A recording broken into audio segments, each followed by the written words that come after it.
Hispania was the Roman name for the Iberian Peninsula. Under the Republic, Hispania was divided into two provinces, Hispania Citerior and Hispania Ulterior. During the Principate, Hispania Ulterior was divided into two new provinces, Baetica and Lusitania, while Hispania Citerior was renamed Tarraconensis. Subsequently, the western part of Tarraconensis was split off, first as Hispania Nova, later renamed Callaecia. From Diocletian's Tetrarchy onwards, the south of remaining Tarraconensis was again split off as Carthaginensis, and probably then too the Balearic Islands, and all the resulting provinces formed one civil diocese under the vicarius for the Hispaniae. The name, Hispania, was also used in the period of Visigothic rule. The modern name Spain derives from Hispania. Name. The origin of the word Hispania is much disputed, and the evidence for the various speculations are based merely upon what are at best mere resemblances, likely to be accidental, and suspect supporting evidence. One theory holds it to be of Punic derivation, from the Phoenician language of colonizing Carthage. Specifically, it may derive from a Punic cognate of Hebrew unregistered trademark K, unregistered trademark meaning island of the Urax, or island of the hare, or island of the rabbit. Others derive the word from Phoenician span, in the sense of hidden, and make it indicate a hidden, that is, a remote, or far distant land. Another theory, proposed by the etymologist Eric Partridge in his work Origins, is that it is of Iberian derivation and that it is to be found in the pre-Roman name for Seville, Hispalis, which strongly hints at an ancient name for the country of Hispa, an Iberian or Celtic root whose meaning is now lost. Isidore of Sevilla considered Hispania derived from Hispalis. Hispalis may alternatively derive from Heliopolis. However, the true origin of the name is Phoenician Spau lowland, according to Manuel Pellicer Catala, rendering this explanation of Hispania dubious. Occasionally Hispania was called Hesperia, the western land in Greek, by Roman writers, or Hesperia Ultima, since the name had already been used by the Greeks to indicate the Italian peninsula. Another theory holds that the name derives from Hispana, the Basque word for border, or edge, thus meaning the farthest area or place. During Antiquity and Middle Ages, the literary texts derive the term Hispania from an eponymous hero named Hispan, who is mentioned for the first time in the work of the Roman historian Gnaeus Pompeius Trogus, in the 1st century BC. Although Hispania is the Latin root for the modern name Spain, substituting Spanish for Hispanicus or Hispanic, or Spain for Hispania, though sometimes done by historians in the more general context of a common peninsular history, is anachronistic and can be misleading, since the borders of modern Spain do not coincide with those of the Roman province of Hispania or of the Visigothic kingdom of the same name which succeeded it, and have always shifted, and so does not even include the territory of present-day Portugal. The Latin term Hispania was often used during Antiquity and the High Middle Ages as a geographical name for the Iberian Peninsula, but its modern cognates, Spain and Spanish, have become increasingly associated with the Kingdom of Spain alone, after the union of the Central Peninsular Kingdom of Castile with the Eastern Peninsular Kingdom of Aragon in the 15th century under the Catholic monarchs. Pre-Roman history. The Iberian Peninsula has long been inhabited, first by early hominids such as Homo erectus, Homo heidelbergensis and Homo antecessor. In the Paleolithic period, the Neanderthals entered Iberia and eventually took refuge from the advancing migrations of modern humans. In the 40th millennium BC, during the Upper Paleolithic and the Last Ice Age, the first large settlement of Europe by modern humans occurred. These were nomadic hunter-gatherers originating on the steppes of Central Asia.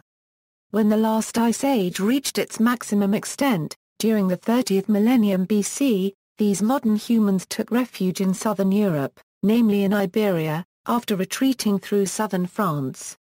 In the millennia that followed, the Neanderthals became extinct and local modern human cultures thrived, producing prehistoric art such as that found in Labrador Cave and in the Car Valley. In the Mesolithic period, beginning in the 10th millennium BC, the Alara deoscillation occurred. This was an interstadial deglaciation that lessened the harsh conditions of the Ice Age. the populations sheltered in Iberian Peninsula migrated and recolonized all of Western Europe. In this period one finds the Azilian culture in southern France and northern Iberia, as well as the Muge culture in the Tagus Valley. The Neolithic brought changes to the human landscape of Iberia, with the development of agriculture and the beginning of the European megalith culture. This spread to most of Europe and had one of its oldest and main centers in the territory of modern Portugal, as well as the Chalcolithic and Beaker cultures. During the first millennium BC, in the Bronze Age, the first wave of migrations into Iberia of speakers of Indo-European languages occurred. These were later followed by others that can be identified as Celts. Eventually urban cultures developed in southern Iberia, such as Tartessos, influenced by the Phoenician colonization of coastal Mediterranean Iberia, with strong competition from the Greek colonization. These two processes defined Iberia's cultural landscape, a Euro-Mediterranean towards the southeast and a continental in the northwest. Languages. Latin was the official language of Hispania during the Rome's more than 600 years of rule, and by the empire's end in Hispania around 460 AD, all the original Iberian languages, except the ancestor of modern Basque, were extinct. Even after the fall of Rome and the invasion of the Germanic Visigoths and Suebi, Latin was spoken by nearly all of the population, but in its common form known as Vulgar Latin, and the regional changes which led to the modern Iberian Romance languages had already begun. Carthaginian Hispania. After its defeat by the Romans in the First Punic War, Carthage compensated for its loss of Sicily by rebuilding a commercial empire in Hispania. The major part of the Punic Wars, fought between the Punic Carthaginians and the Romans, was fought on the Iberian Peninsula. Carthage gave control of the Iberian Peninsula and much of its empire to Rome in 201 BC as part of the peace treaty after its defeat in the Second Punic War, and Rome completed its replacement of Carthage as the dominant power in the Mediterranean area. By then the Romans had adopted the Carthaginian name, Romanized first as Hispania.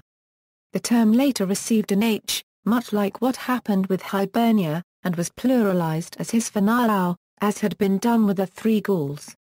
Roman Hispania.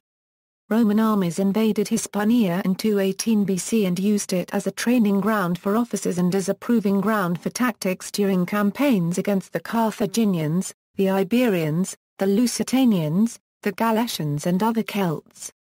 It was not until 19 BC that the Roman Emperor Augustus was able to complete the conquest.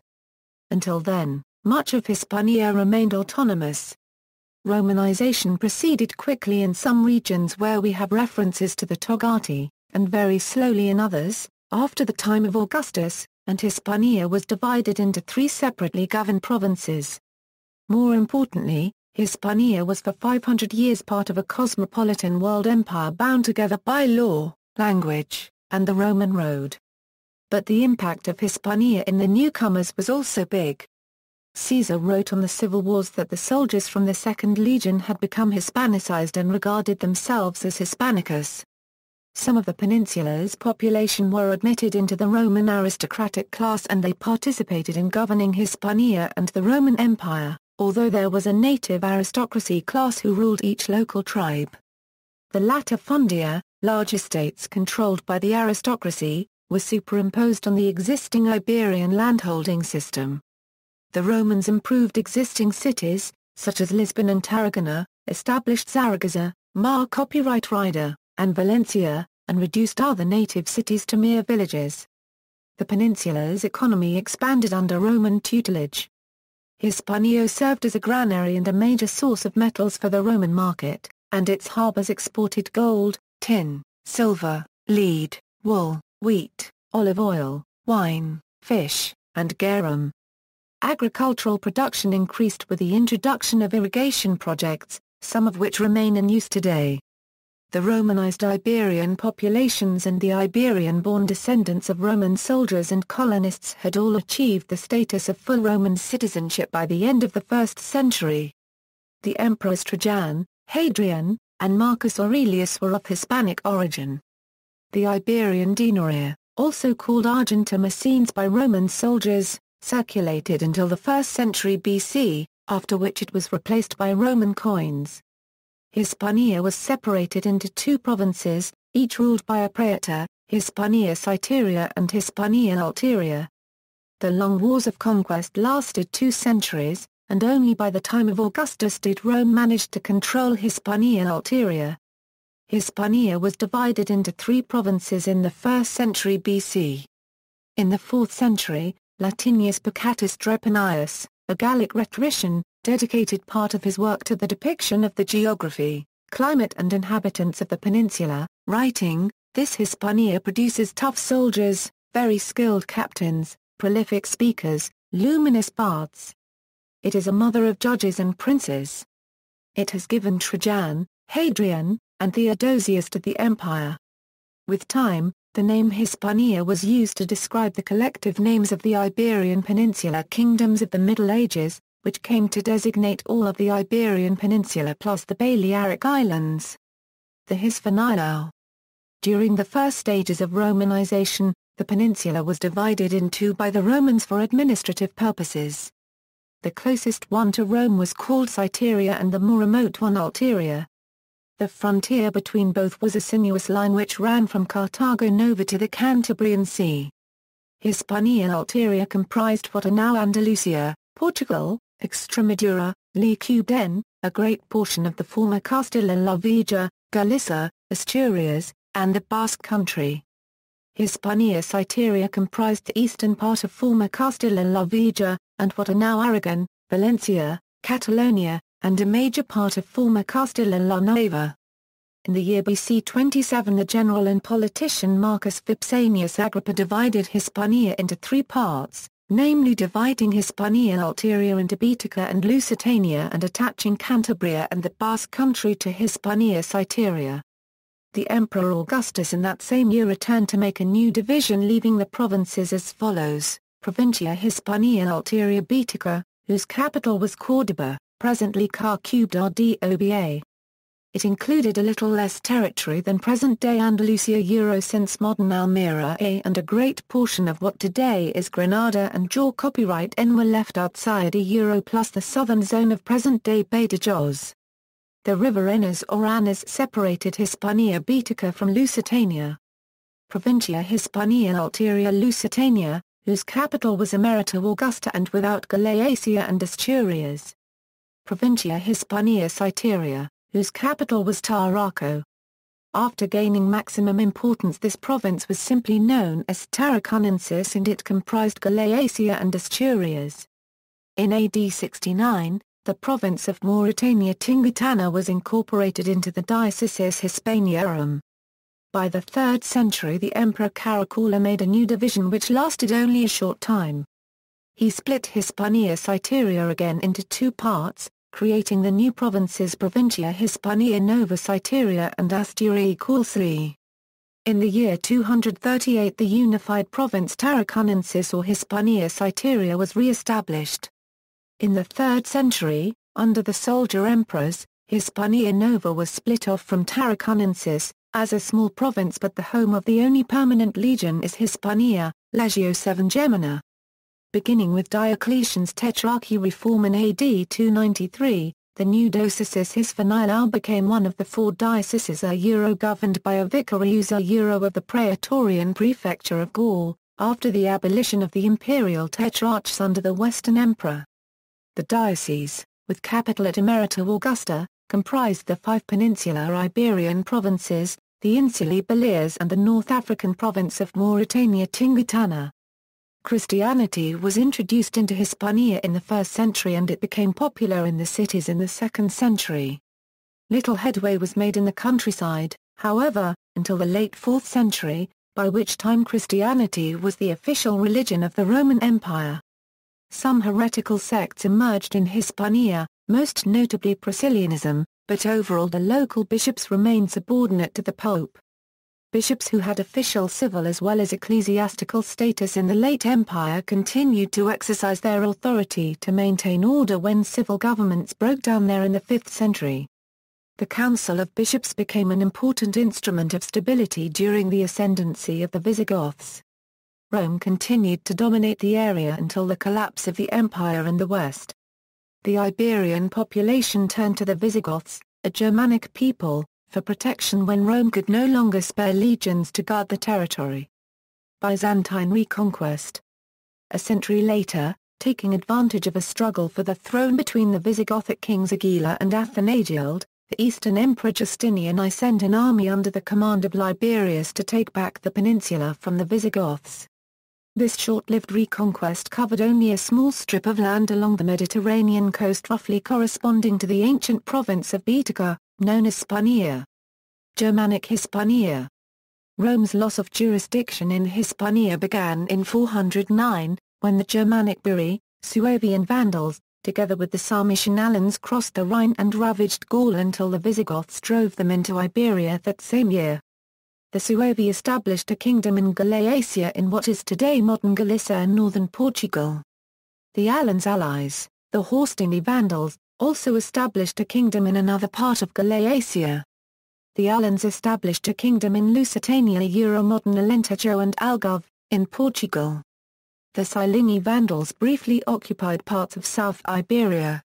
Because large parts of Hispania were outside his control, the Western Roman Emperor, Honorius, commissioned his sister, Galla Placidia, and her husband Athaulf, the Visigothic king, to restore order in the Iberian Peninsula.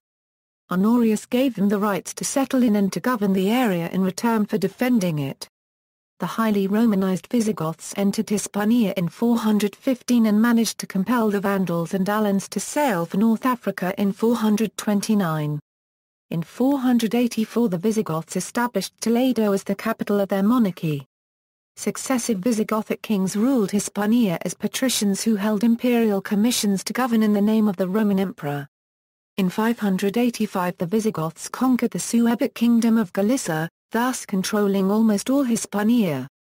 Under the Visigoths, lay culture was not as highly developed as it had been under the Romans, and the task of maintaining formal education and government shifted decisively to the church because its Roman clergy alone were qualified to manage higher administration.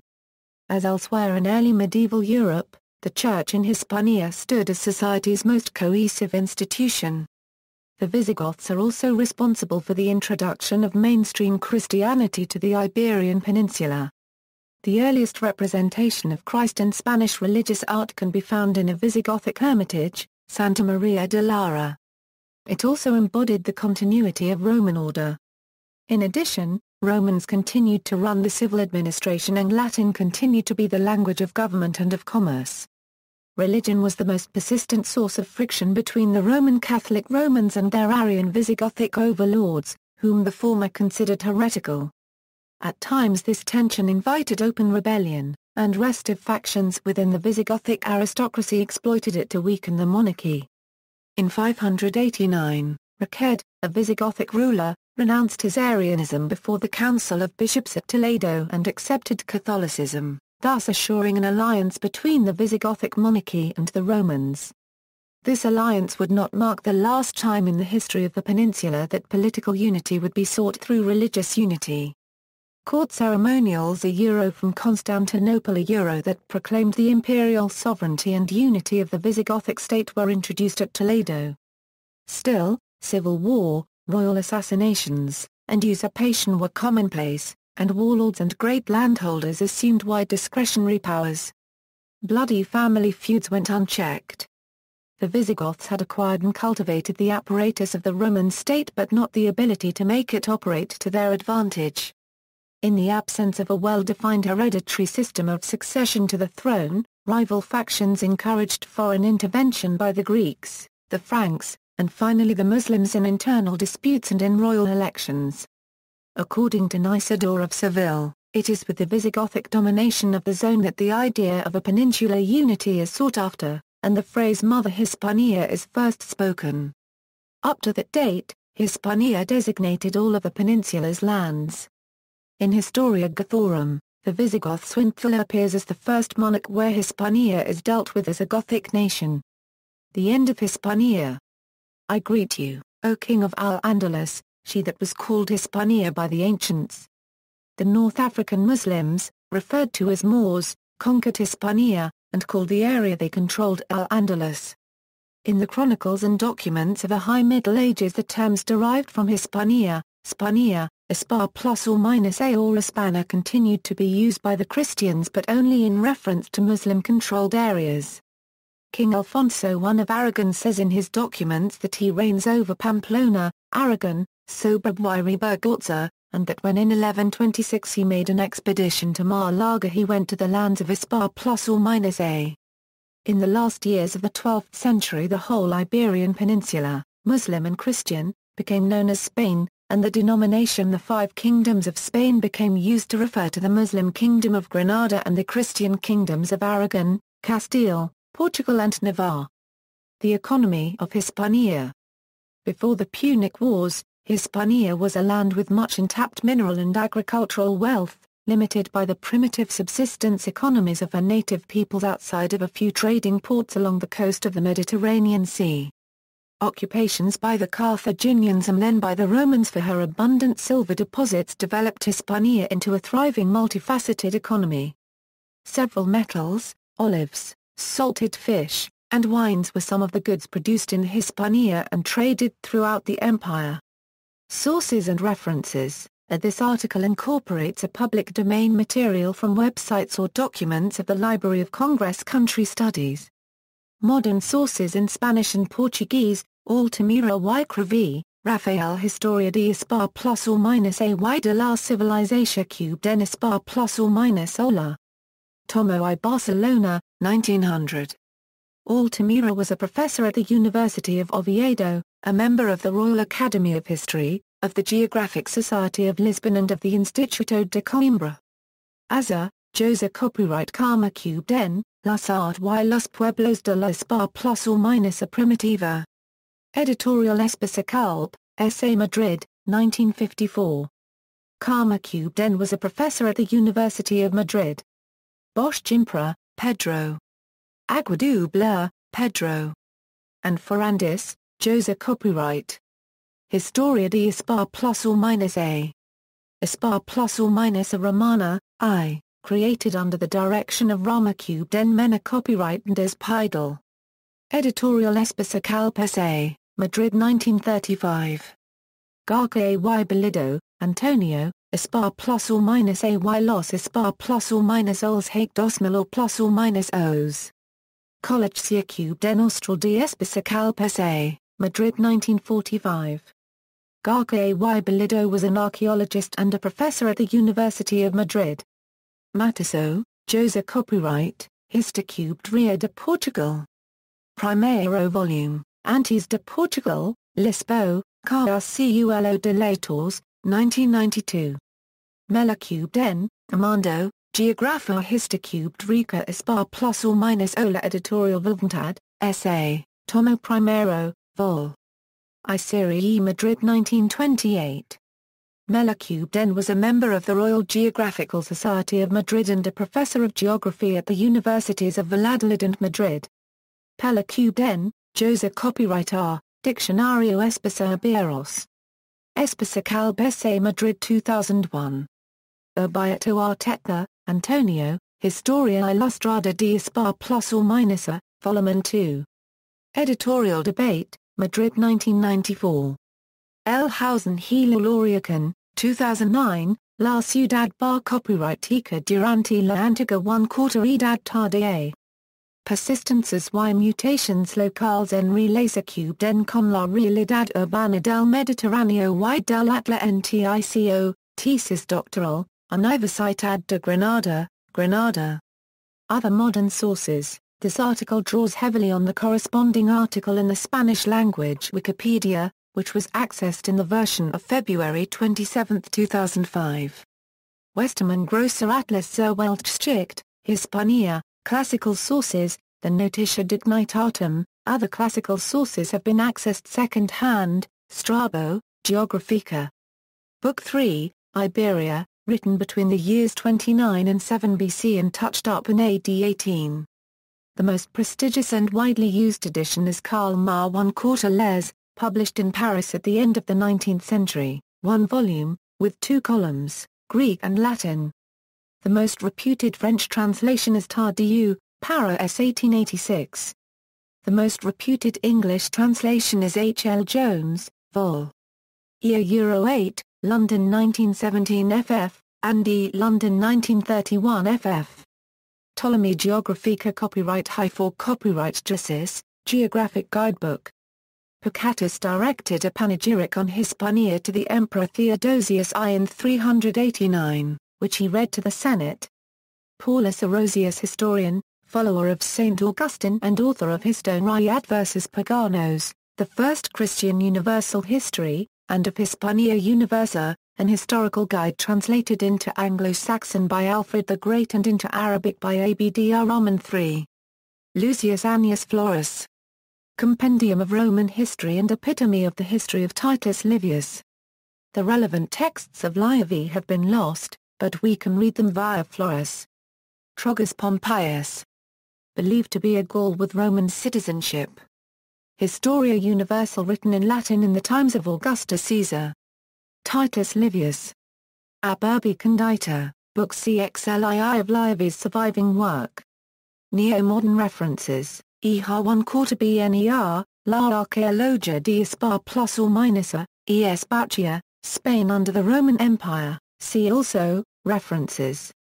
External links, detailed map of the pre-Roman peoples of Iberia, Hispania, a map of Roman Spain and Portugal. Roman buildings in Barcelona.